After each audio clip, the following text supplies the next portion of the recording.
Baiklah anak didik kami, kita akan melanjutkan materi pelajaran kita seputar perkembangan kehidupan pada masa praaksara atau prasejarah, atau disebut juga dengan Nirleka.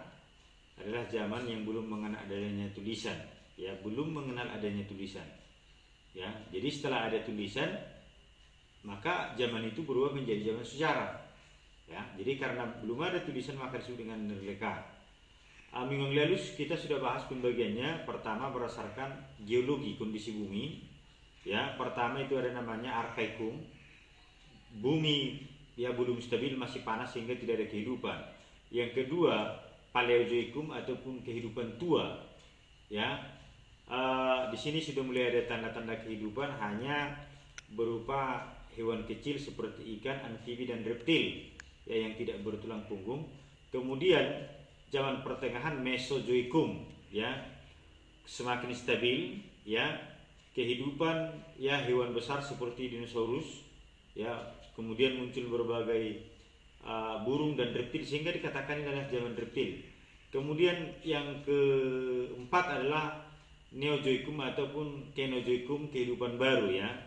Disinilah sudah ada kehidupan manusia, ya. Ini dibagi zaman tersier, kemudian kuarter. Pada masa kuarter inilah sudah ada kehidupan manusia. Itu berdasarkan geologi. Yang kedua berdasarkan peralatan yang digunakan ataupun benda-benda arkeologis, ya.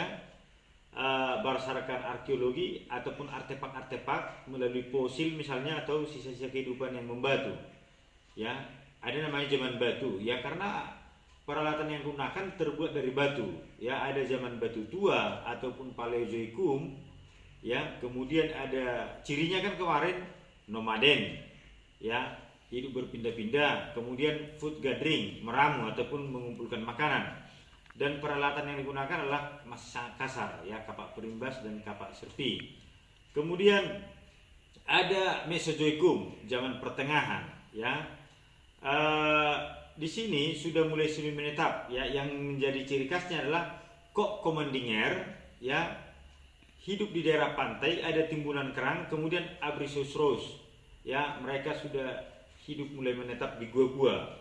Kemudian Neolitikum, zaman batu muda atau baru, ini sudah sedenter, sudah menetap, kemudian sudah bisa menghasilkan makanan, food producing, memproduksi, ya.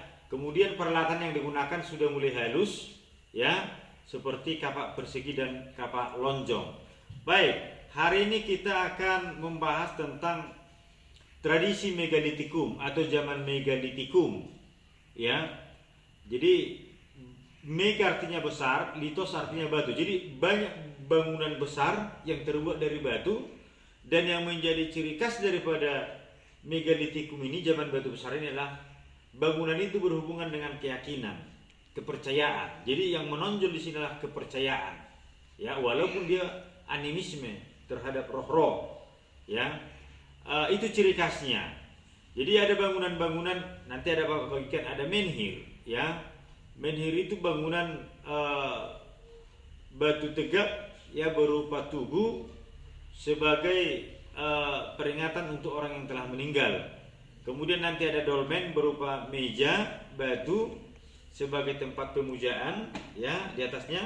Kemudian tempat duduk raja. Kemudian kubur peti, ya, terbuat dari peti. Kemudian waruga, tetap dia kuburan dari batu tapi dia berbentuk kubus, ya. Kemudian ada punden berundak-undak, bangunan bertingkat-tingkat dia seperti Candi Borobudur.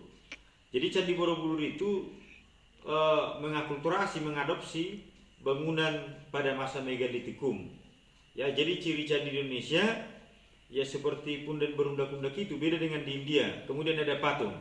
Baik, anak didik kami, pembahasan kita hari ini yang kedua adalah zaman logam, ya. Ini, ya, kehidupan yang sudah menggunakan bahan dari besi, tembaga dan perunggu. Hanya di Indonesia yang dikenal itulah zaman perunggu dan zaman besi. Kenapa? Karena sangat sedikit peralatan dari tembaga. Jadi yang dominan itulah dari logam dan besi. inilah beberapa contoh bangunan pada masa megalitikum ya. Ini tadi yang menhir itu ya. Ini menhir, kemudian ini dolmen ya. Ya, kemudian ada sarkofagus, ada waruga, ada pundan berundak-undak, apa ya, kubur peti. Jadi intinya ini adalah dari batu semua ya, kecuali ini pundan berundak-undak ini. Ya. Kemudian ini pada masa zaman logam ya. Yang sudah terbuat dari bahan logam, ada besi dan ada perunggu ya, ada kawak corong, ada nekara dan ada candrasa. Terima kasih ya, mudah-mudahan bisa dipahami oleh anak didik kami.